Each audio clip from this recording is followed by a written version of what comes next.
Let me ask you another question, and this goes back to the topic at hand, specific to your work. Explain to the audience how your work or industry segment is being disrupted. You talk a little bit about trends, but talk more and think about what are the catalysts, what are the things, the drivers that are changing the industry and the work that you're working, and what kind of changes you anticipate next in the work that you do. Anybody? I'll go. Yes. Okay. So I think that the space that we're in, where we actually see all the change coming from customer demand, I don't think our clients would actually change as readily and quickly and pivot as quickly as they have if the customer wasn't absolutely demanding it. And what the customer really is demanding is knowing who grew their food, who sourced their food, who produced their food at the moment they make that purchase. And what used to happen, and still does happen in large warehouses, is they will have a slot where they will say, all our local apples are going in here, and they'll put 7 farms apples in there, and then you know you're getting a quote-unquote local apple, but you have no idea whose apple you actually received. And that's the problem that we solve, so that when they order from River Ridge or Brightonwood Orchards, that's whose apple they're getting at the time of the order. So we find that as one of the drivers is the customer who's actually demanding that transparency. I agree 100%. It's the bride who comes in. Everyone today is so educated about food, and they really care about what they put in their body. I've been doing this for a while, and 5 years ago, nobody really asked the questions that they ask now. So our clients really motivate us to pay attention to what's going on and stay on trend and source locally and just, produce a really high quality food. Good. For me, in the restaurant industry with Protein Bar, I think it's the bifurcation of time. So everything is either immediate and instant. You're talking about instant gratification. So in the world of food, we're being disrupted by the Uber Eatses and the Sprigs and those type of services, which is really putting a hamper in fast casual restaurants. And then on the other end of the spectrum is people who seek the traditional old school uses of their time, namely full serve dining. So we go out to experience restaurants because we want that human connection, and you're starting to see that everything's that's in the middle is starting to perish. So you're either uber instant, not to steal a pun, but you're either really fast or you're embracing the experience, one of the two, at least within the restaurant industry. Go ahead, Keith. Yeah, and I think relatedly, so we work with the brand manufacturers and the retailers. And the reality of e-commerce, despite all of the capital flowing into the meal kit companies and Amazon expanding Amazon Fresh and so on, a relatively small percentage today of all food is purchased this way. But you've already heard some of the stats. There's a growing percentage of people that have, an even larger percentage that plan to.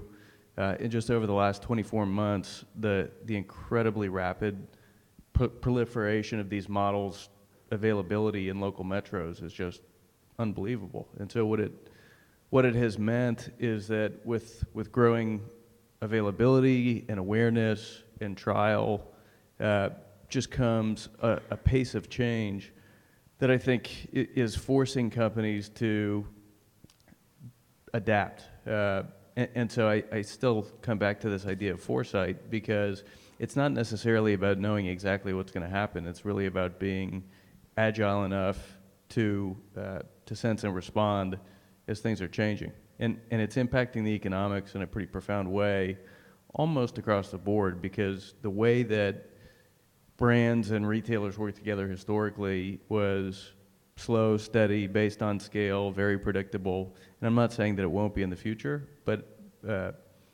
because shoppers know what they want, they can search for it online, they can get it instantly if they want it.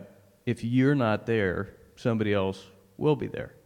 And if you don't invest in doing some of the work that historically shoppers might have done themselves or consumers might have done themselves, somebody will. So you really do have to open your business to different definitions of success, different thresholds for risk, and those kinds of things. Yeah, to build on what Keith said, I mean, Keith has talked a lot about the dynamics of what I see in the marketplace and what I'm focused on. You know, to his point, it's small today. It's about 2% of food and beverage sales is being sold online, and we expect that to grow tremendously over the next handful of years, getting probably closer to at least 5% by 2020.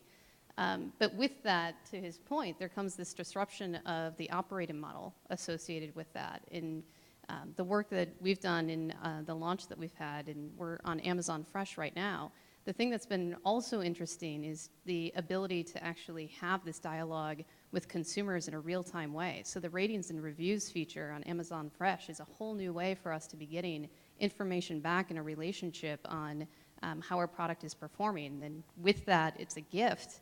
And it's also an incredible responsibility of how we're interacting with consumers in that platform and how we're taking that feedback and adapting, and to your point, being nimble and agile daily, frankly. So yeah, incredibly disruptive in terms of not only the consumer landscape, but the customer landscape and how those two things come together. This is interesting. So I hear a theme here, which is all about immediacy of information kind of through back and forth, which is kind of interesting because if you know the history of farming in general, from a production perspective, which is what I'm here, all of that got shoved out of the cities early on. And now we're trying to figure out how to connect with that, right? Because in order for these methods to actually have this feedback loop that actually provides value to the consumer, you have to connect that. So, you know, what I know in production is actually disrupting the market and the producers, for the producers. It's all about data. And it's all about integration of data. You might have heard the buzzword precision agriculture. How do you actually manage, not to the field, but to the actual plant, and in understanding what that plant needs. And something that is very unique and interesting is that back in the day, producers were motivated by land. If I don't use it, I lose it. And that philosophy led to a lot of deforestation that was unnecessary. I met my partner a couple of years ago, and the first thing that I talked to him about, typical to what I'm sure some of you would if you don't know agriculture like I didn't, was, so are we going to run out of land, Todd? I mean, I keep hearing it's like the needs of the food are going to be bigger. You know, are we going to be able to feed the planet in 20 years? And I heard something very contrarian to what you hear sometimes, which is the contrary, saying, hey, data, crop management practices, and technology as it relates to chemistry is actually outpacing the cost of consumption or the volume of consumption. When Monsanto sells a seed to a grower, that seed theoretical limit is 600 bushels. Right now, the average bushel production in this country is about 200, and the record holder is 400. So if every farmer can actually farm better, not more, but better, we can double the production of food around the world. So the fallacy that I will at least submit to you is, from a production perspective, a lot of folks are thinking, we're going to run out of land, we're going to run out of food. The farmers are saying, we just need to manage the land that we have a lot better. And with that, you know, that we can actually not only feed future generations, but actually be more sustainable within the space that we have.